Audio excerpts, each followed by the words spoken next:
Hey everybody, welcome back to Everyman Prepping. And before we go into the 6 news current event stories I have for you to brief you and keep you up to date on what's going on, I have to go on a little rant about people that aren't just going to make it. I'm talking about the people in a major Shtf event that's going to happen that won't just make it. I'm going to tell a little story about something I experienced today when I went out in town, and it's kind of it looks like you're a narrator in a story where you're just observing people and you're just thinking, these people are just not going to make it in a major SHTF event. So what happened is I needed to go to a store to get something for one of my kids for a science project.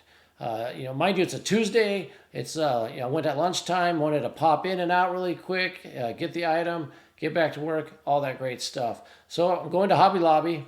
I think most of you know what that is. National chains, a hobby store. Just needed one item, and so I thought I'd go in there and really quickly come in and out, get back to work, all that. Well, I went in and my jaw almost hit the floor.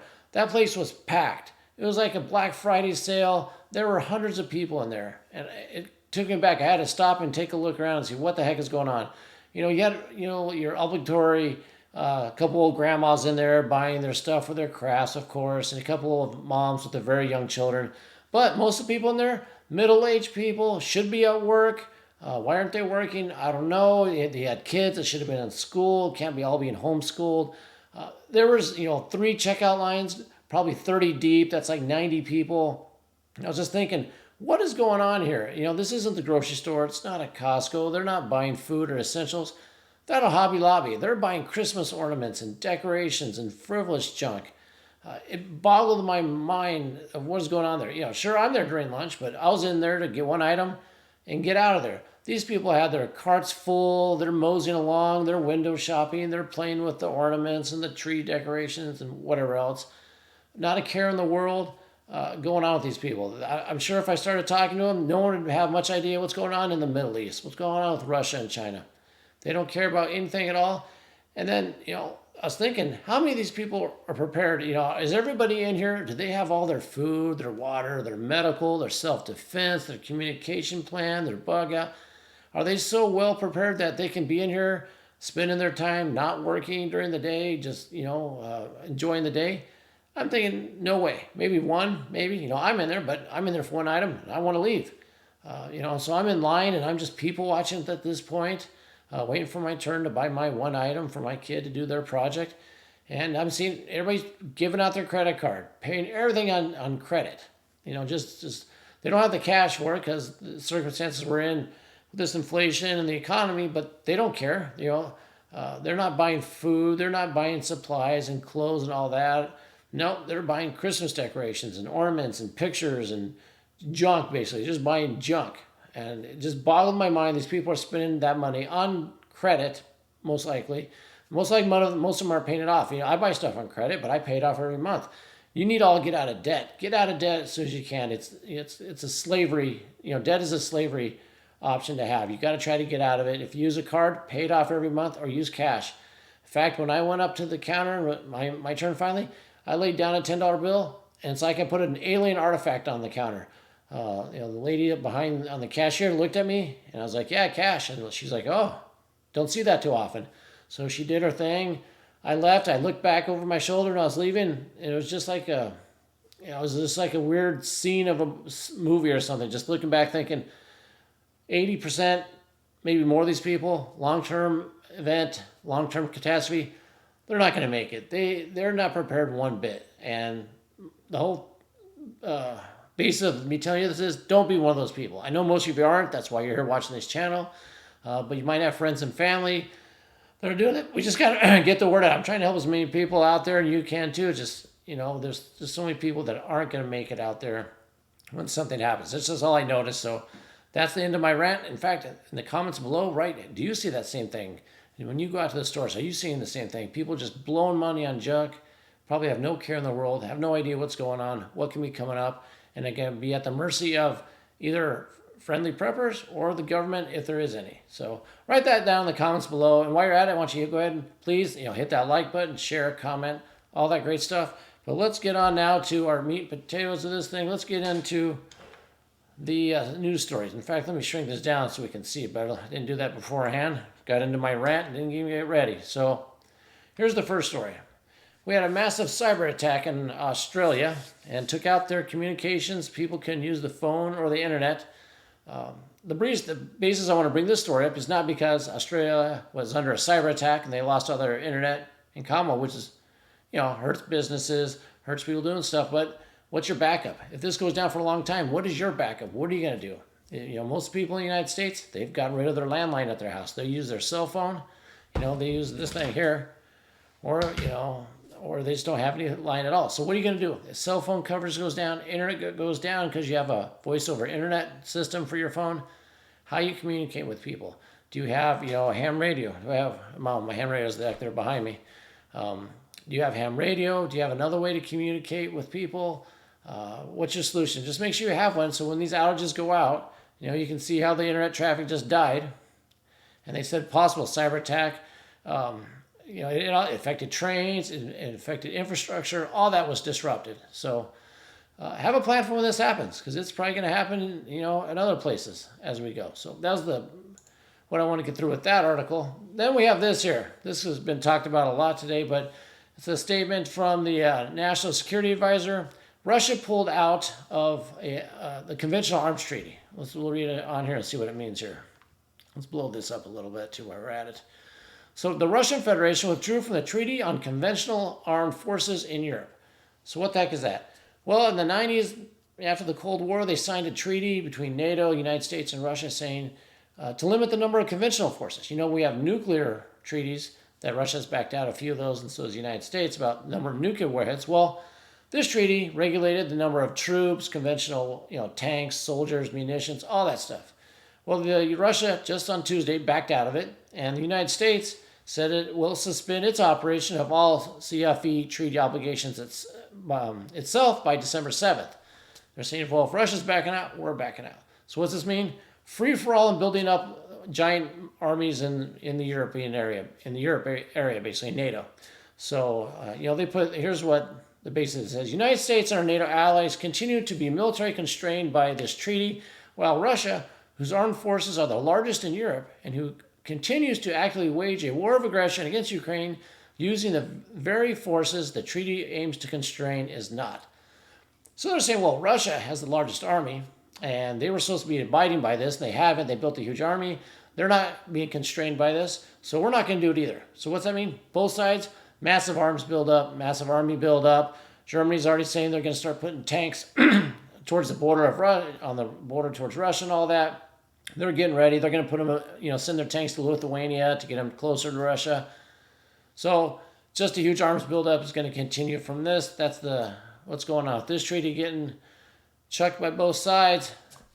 Now let's move on here. We got Israel troops fighting in the heart of Gaza City, and they surrounded a Hamas leader. This quote came from, who is this from? The defense minister from Israel said, Gaza is the largest terrorist base ever built. And that we're going to destroy Hamas.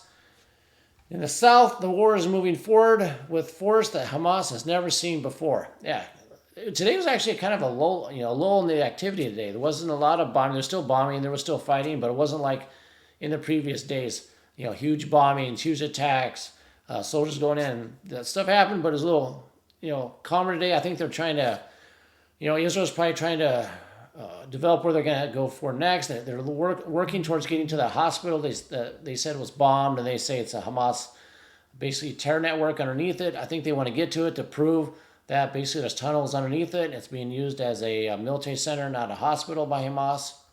So they're working on getting there. Furthermore, there was from the defense minister, or this is from Netanyahu, saying there will be no entry of fuel into Gaza or a ceasefire without the return of the kidnapped people. That's been their statements going forward and so on. But a lot of countries, want a ceasefire. In fact, look at this here. It says, this is from OSINT Defender. Well, I don't know what their source is, but we'll just, go off what it says here. It says, U.S. President Biden is reported to have urged Israel Prime Minister Benjamin Netanyahu to accept a 3-day ceasefire in the Gaza Strip to allow the release of hostages during a phone call. So Biden's trying to push him, hey, let's do a 3-day ceasefire. However, Netanyahu said that he had refused it, stating that he has no trust or faith in Hamas to actually follow through with the ceasefire and or release the hostages. So what's playing out here, behind the scenes is Israel's not listening to the United States if this is true. Before, the United States had their bully pulpit. They'd be able to tell you what to do, tell Israel to do, and they would do it. Well, we all know we're losing our national standing. We're losing that bully pulpit. And Israel basically said, nah, we're not going to do that ceasefire. We're not doing what you tell us. We're going to do what we think is best. And we're going to, not release, not do a ceasefire until those hostages are released. We're not backing down. We're going to go through Gaza, destroy Hamas and all that. So that is what is going on here. And you're going to start seeing some people, even on X or Twitter here, and some other pundits saying, oh, they think Iran and Hezbollah is going to abandon Hamas. That's basically over since they surrounded Gaza City. That, Hezbollah and Iran, they were just kind of giving backing to Hamas, but not real backing. It's going to be basically all over now. I don't see that happening. I can't see it happening. I think Hezbollah and Iran have something coming. This is their opportunity. If they don't take it now, they'll never have it, I don't think. If they lay down their arms now, they'll lose a lot going forward with the Muslim world and what they represent and what they were trying to do to Israel. It'd be a great win for Israel if they did, and it would end. But we shall see. I just don't believe it'll happen.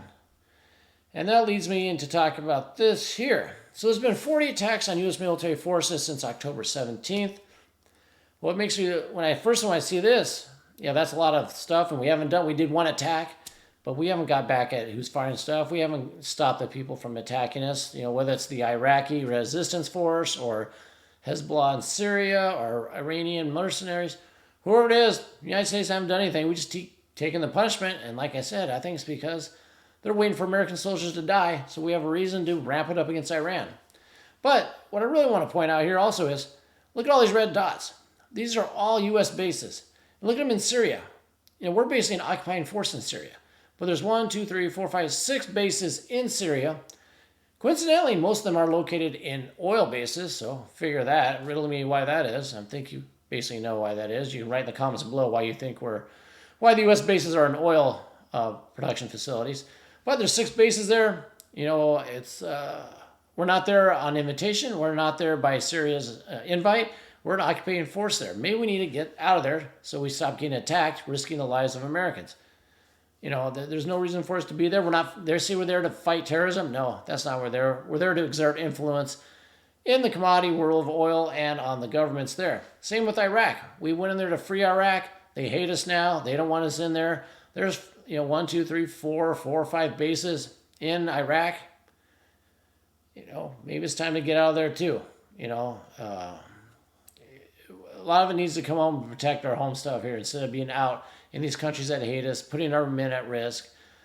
That's the biggest thing that came out when I saw this is, that's horrible. We've had 40 attacks, but maybe we don't need 10, 12 bases in countries that don't want us there just being sitting ducks. But I think the military-industrial complex kind of wants us there and the government. So something happens, so then they can, go right over here to Iran and go to town on Iran. So that's what I have on that one. Let's go here. This is the last one I have, and this is for back home.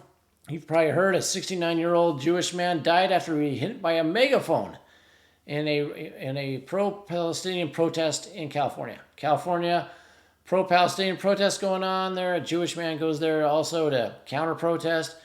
Smacked on the head. There's different stories, but I think the sheriff has ruled it a homicide, and he died. And this is the rally where he was at, and I think this is the gentleman on the ground here. But this story I put in here not only to highlight, the horrible tragedy that happened to this gentleman that was there, but don't find yourself in protest. You feel free to go out and protest, do all that, but you got to be, keep that head on a swivel because violence is going to happen. So if you can avoid violence at all costs, do so. Don't be caught in a protest in a big city, where a protest is going on, because who knows what will happen. They'll block the road. They'll trap you in. Then do you drive through them? Do you drive around them? Do you get trapped in your car?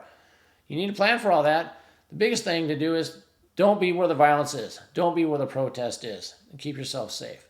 So I just want to throw that out there as a reminder to keep track, because as this goes on, there's going to be more protests, more violence against either side, from one side or the other. It doesn't matter because it's religious, war basically, and people get really worked up over that, even though they're in the United States, and it's going to happen. So you got to protect yourself.